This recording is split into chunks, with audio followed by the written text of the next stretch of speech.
So, if there's no questions, I'm going to speed ahead to, we did valence bond theory. I'm just going to speed ahead to molecular orbital theory.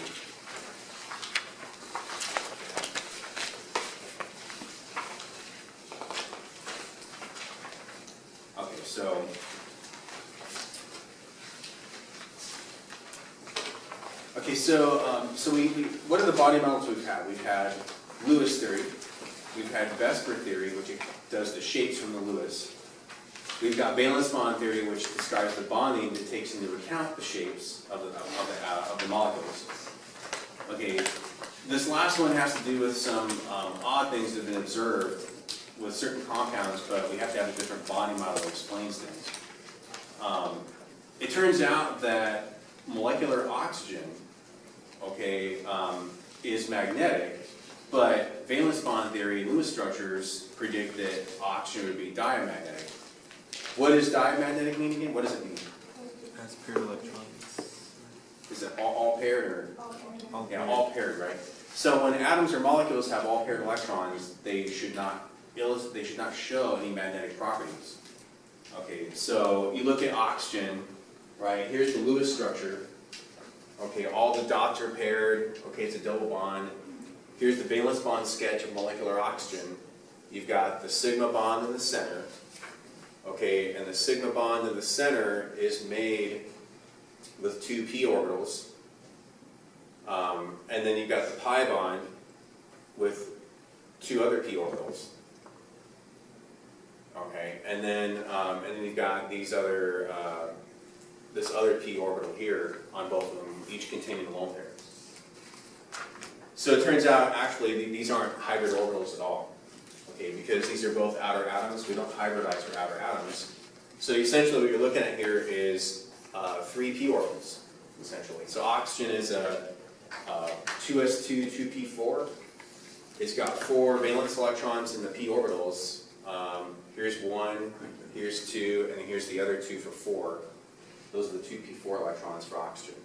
So according to this, okay, all the electrons are paired. These are paired, these are paired, these are paired, and in the sigma bond in the center, that's paired. Okay. According to this, we shouldn't be seeing any magnetic behavior for oxygen. However, if you pour liquid oxygen between two magnets, you see it get caught, okay, in between the two magnets. So what bonding model can explain that? All right, that's just weird. So this gets us to the last bonding theory of the day. Okay, it's called molecular orbital theory. So when you apply the Schrödinger equation to a molecule, okay, you can calculate a set of molecular orbitals. All right, and so in practice, of course, these solutions are estimated. You can never exactly calculate the energies of electrons, okay, except for hydrogen. But in practice, you just estimate these. The orbital shapes are optimized to give the lowest, most stable energies. Okay, in this model, electrons belong to the entire molecule. So this is the key feature of molecular orbital theory. It's not like you have a sigma bond where you've got, you know, an electron occupies this hybrid orbital, and then you have another electron from this hybrid orbital from this other atom. They combine. The feature of this is that it's almost like you're throwing all the electrons into one pot, and then all the atoms together share that pot. So have you ever gone in on something with friends, you know, like gone in with money on something, like, oh hey, we're gonna buy some tickets to a concert. How much money do you have? Well, I got 20 bucks. How much money do you have? None? All right, well, I guess we'll support you this time. Let's pour all our money. How many of you got burned like that? I have. Paid for someone else's ticket. But it's all in the name of having fun, right? And so the electrons do the same thing. They say, all right, let's all pull together, okay? All the atoms say, all right, let's pull all of our electrons together and then make as many orbitals as we possibly can in order to bond. Okay, and that's the idea with molecular orbital theory. The diagrams that we'll go over illustrate that concept of pooling electrons together. Okay, all right. So this results in a bunch of delocalization of electrons about the whole molecule. All right, so unlike a pi bond where you have just a couple electrons are delocalized, now all the electrons are just delocalized. They're just all pooled together in a pot of electron money. So So when you pull all these electrons together, and you want to make a set of molecular orbitals to make bonds with, you form what we call a linear combination of atomic orbitals. The LCAO, I don't know how you pronounce this if you said it as a word, but LCAO, linear combination of atomic orbitals. The linear combinations of orbitals are actually combinations of wave functions. Okay, so if you had a 1s electron that was being pulled in, you're taking that wave function with it. Okay, and so you're taking all these combinations of wave functions that could either constructively or destructively interfere. So we'll show that. When wave functions combine constructively, okay, a bonding molecular orbital is formed. Do you remember what constructive interference is from the double slit experiment in chapter 7? Do you remember that experiment? What does constructive interference mean?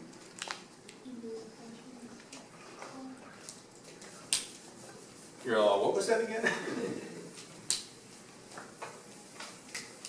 Speak English, professor, please. So a wave function is just that. It's a wave. It's a cosine or sine wave.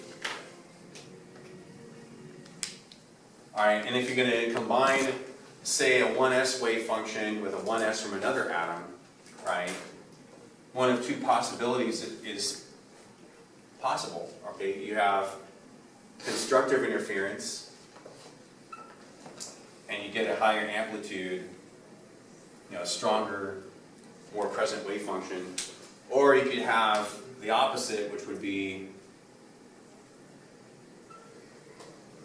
destructive interference, in which case, from these two, you just get nothing, right? Be no bonding whatsoever. Okay, so we're still going to use the pi sigma designation here. The new molecular orbitals, when you have constructive interference, are designated as pi and sigma. Okay, in this case, most of the electron density is between the nuclei. But if you have this destructive interference take place, you have something called the anti-bonding molecular orbital that forms.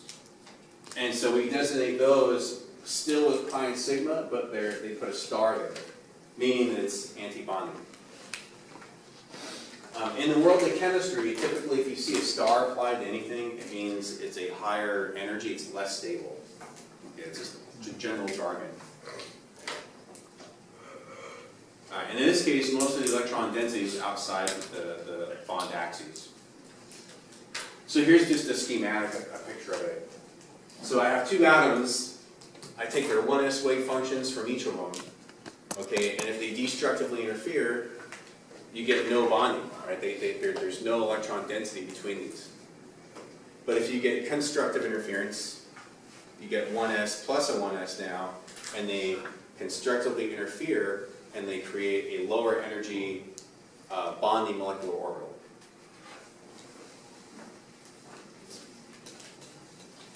So you might think, oh, that's kind of like hybridization. And you kind of get that, but it's not really hybridization. It's a different deal. Again, hybridization, you're still taking the electrons and applying them to individual atoms. In this deal, you're just saying, okay, let's pool all our electrons together and see what we get. But you have to take into account all the possibilities. All right, so there's going to be that possibility that when you combine wave functions, they're going to destructively interfere, and you don't get bonding. What if I took two p orbitals? All right, again, here the label here is atomic orbitals. Here's an atom. They're going to bond. Well, what is the plus? What does the red and blue mean? Do you remember? I kind of did this with node pictures. Okay, this represents the negative, positive, right? This also here means negative, positive. All right, so you're going to have to combine the positive parts of the wave function together to get a bonding molecular orbital. But if the other possibility happens, you get antibonding. Right? Little to no electron density between the two nuclei.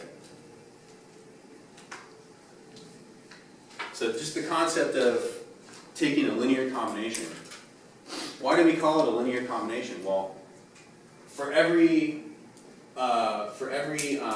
atomic orbital that I'm throwing into the pot, I have to get a molecular orbital out. Right? So if I combine two atomic orbitals, I have to get two molecular orbitals out. Right? That's just the rule. What if I did side-by-side overlap? Again, here's negative, positive, negative, positive.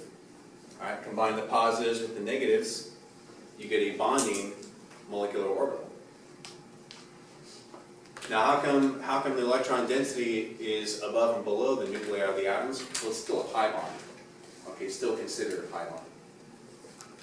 But if they match destructively, right, now the positive with the negative of the other wave function, you get the anti-bonding equivalent.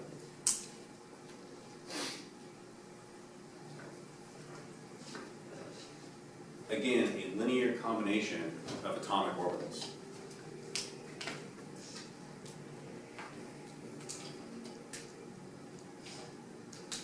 What if I did the PZ overlap? Right, again, negative, positive of the wave function. Combine them constructively, you get the pi 2p, and if you destructively combine them, you get the antibonding molecular orbital. So it does help to sort of have had the nodal discussion. Almost sounds like a cool band, the nodal discussion. It helps to have the nodal discussion and understand the plus-minus nature of waves. Okay, and then when you combine them, you get this molecular orbital theory. So electrons in bonding MOs are said to be stabilizing. The molecular orbital that you get is lower in energy than the individual atomic orbitals. So going back to this picture, okay, notice how if I combine these two constructively, it gets lower in energy, it drops. Okay, so this is more stable than these two individually are combined, or than these two are individually. But if I combine them destructively, it's a higher energy, higher potential energy orbital. So anti-bonding MOs are destabilizing for that reason.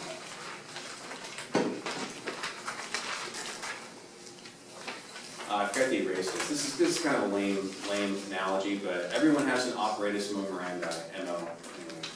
So their MO, the electron's MO, is to destabilize with an anti-bonding combination or stabilize with a bonding combination.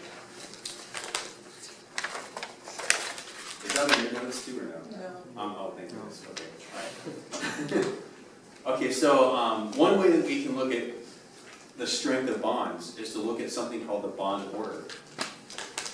So the bond order, I just have here BO, okay, is the number of bonding electrons minus the number of non-bonding electrons divided by 2. Okay, or another way of saying it is 1/2 times bonding minus non-bonding, or anti-bonding. So as bond order increases, the bond becomes shorter and stronger. And this analogy is a little bit better. Everyone has body odor. As it increases, it gets stronger. Okay. All right. Moving on. If the bond order is 0, the molecule is too unstable to exist. And I'm just setting you up for applying it. When we apply it, I think you'll feel cool with it. Right. So if the bond order is 0, the molecule is too unstable to exist. A substance will be paramagnetic if its MO diagram, molecular orbital diagram, has unpaired electrons. Okay, if all electrons are paired, it is said to be diamagnetic, right? Just like bless you. So here's a diagram. This is a generic diagram for a diatomic molecule. You've got some atom over here that's going to bond with some atom over here, and it'll form a diatomic molecule. You've got the 2s electrons from each individual atom. These are the atomic orbitals. And then you either constructively combine them or destructively combine them. And the same thing here with the 2 p's. How come I have three squares here versus only 1 square here? Orientation in the P. Yeah, this goes back to just the quantum model, right? You know, an S only has one orientation, so this is the L equals 0. This is the M sub L equals 0, and then here's the 2P with its M sub L equals -1, 0, and +1, right? So it still follows the quantum model in that regard. When you constructively interfere these atomic orbitals, they make lower energy molecular bonding molecular orbitals. But if they're destructively interfering, they go higher in energy relative to the energy of the atomic orbitals. Okay, and those are the antibonding molecular orbitals. So there's a y-axis here on this chart. It's just energy. What kind of energy are we talking about here? We've got radiant energy, we've got kinetic energy, we have potential energy, we have Potential energy. potential energy, right? So here you've got these protons down here that are in the nuclei of the atoms. Okay, the higher energy you go away from those nuclei, the more unstable you are.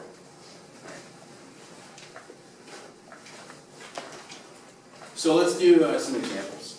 So here's a homonuclear diatomic.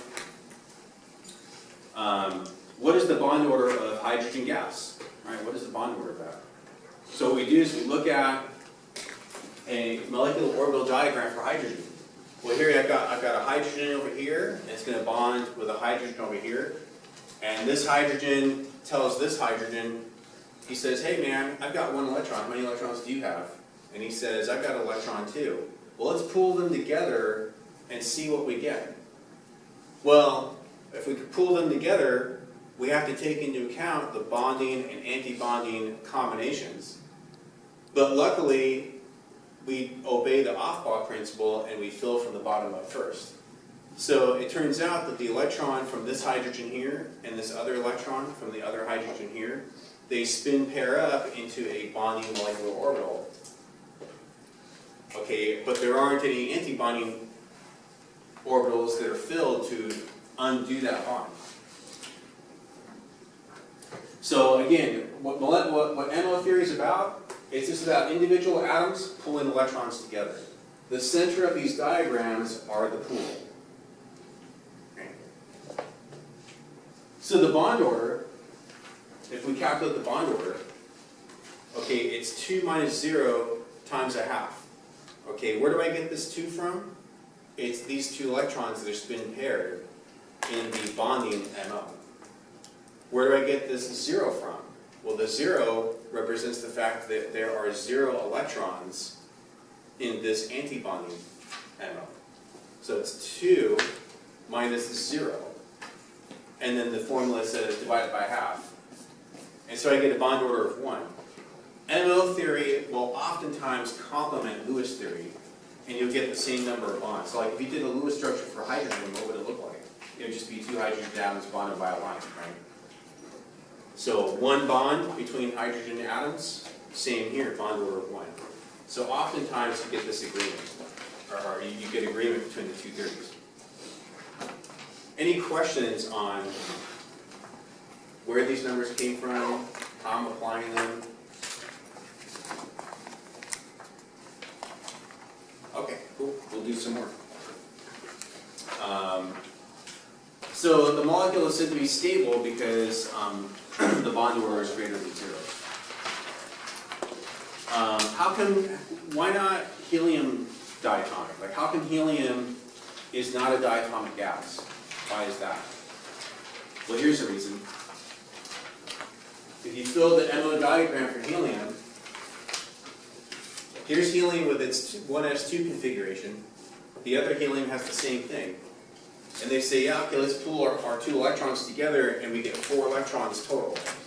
But now the MO diagram shows that I've got just as many anti-bonding electrons as I do bonding electrons. And if I calculate the bond order of this, now it's going to be 2 minus the 2 in the anti-bonding divided by 2. And I would get a 0. So the fact that we get a bond order of 0 is an indicator that helium diatomic cannot exist, right? It's too unstable.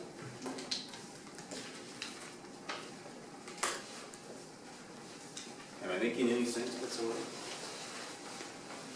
I know the whole thing with constructive and destructive interference and taking linear combinations, that stuff's probably fuzzy.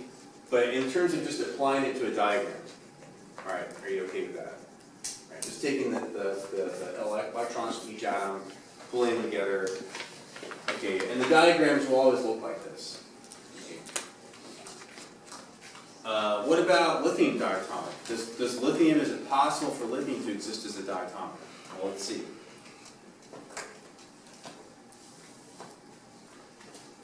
All right, so I have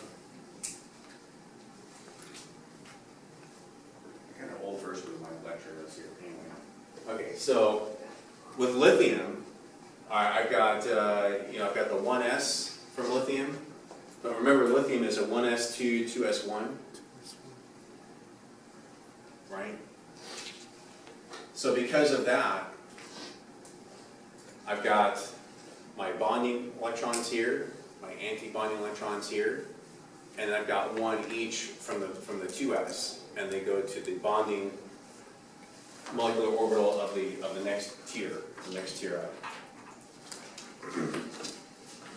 So what is the bond order for this?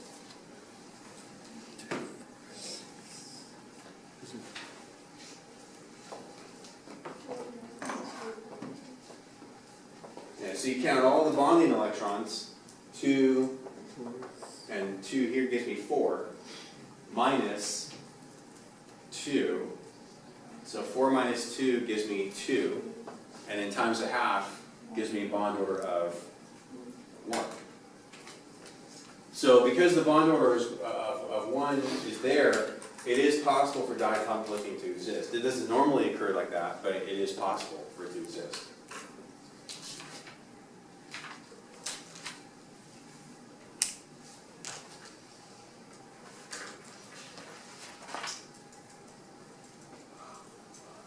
Questions?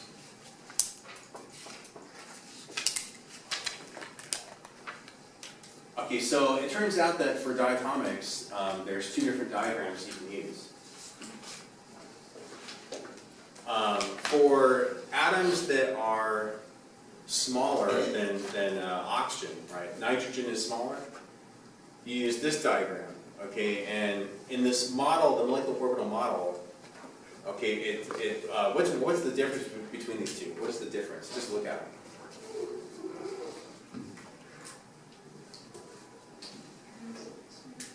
There's just one main difference. Is the bottom part the same? That's the same, right?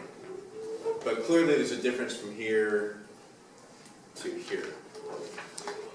Right, so for the smaller atoms, okay, they're saying that the energy levels between the sigma and the pi are small enough to where they can actually flip and mix more. That's just the model they use. There's more to it than that, but don't ask me. This is not my bread and butter. But for oxygen and bigger, you go back to the normal sigma then pi. All right. So here's the thing: if you have 10 electrons or less, you use this one. And when I say 10 electrons, I mean 10 valence electrons. So like nitrogen has 5 valence electrons, and there's 2 of them, so that gives me 10 valence electrons for this. On the other hand, each oxygen has 6 valence electrons, so there's 2 of those, that would give you 12. You'd use this. All right. So what about oxygen? What about that oxygen? Why is oxygen paramagnetic and not diamagnetic? Let's see. How would I fill in this diagram?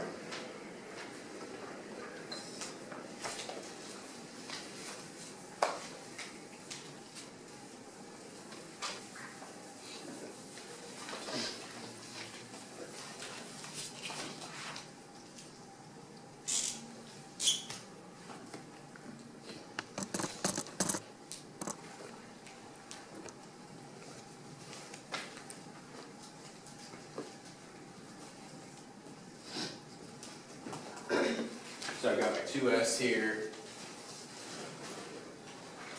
Alright, so two O atoms are pulling their electrons together.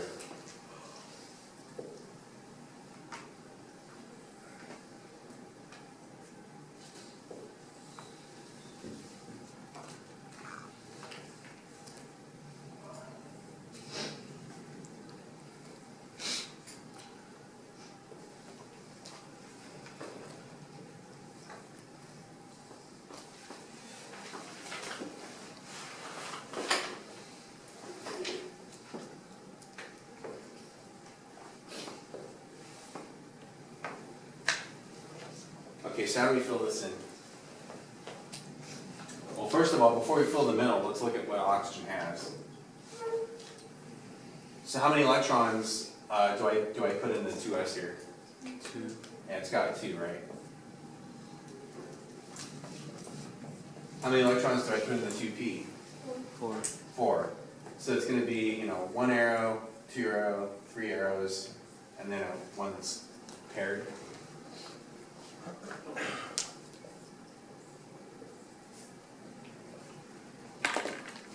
Alright, so I've got those electrons. Now let's pull them together. Taking a linear combination, we put 2 down there, and 2 up here. How many go here? 2. We still obey the idea that only 2 electrons go into an orbital, right? So that still follows too. So we got 4 from each side. We have 8. We have to fill in 8 electrons into this middle part. So how many go here? 2, and then 2.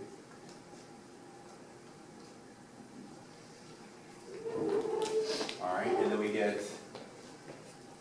We have to put 2 more. How do we fill them in here? 1 each, right? Hund's rule says 1 each. So, in looking at oxygen, we can now see why it's paramagnetic.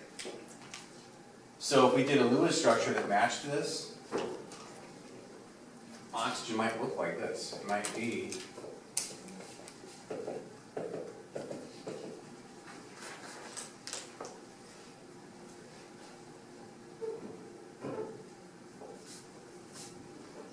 you might get a Lewis structure for oxygen that looks more like this, if it obeyed molecular orbital theory. A student asked me the other day, why can we not, like I was talking about CPR, and I was saying, well, when you do CPR, you're breathing in carbon dioxide back into their lungs, but why do we do CPR if we're breathing in CO2 back in the lungs? Like people can't use CPR, right, or CO2.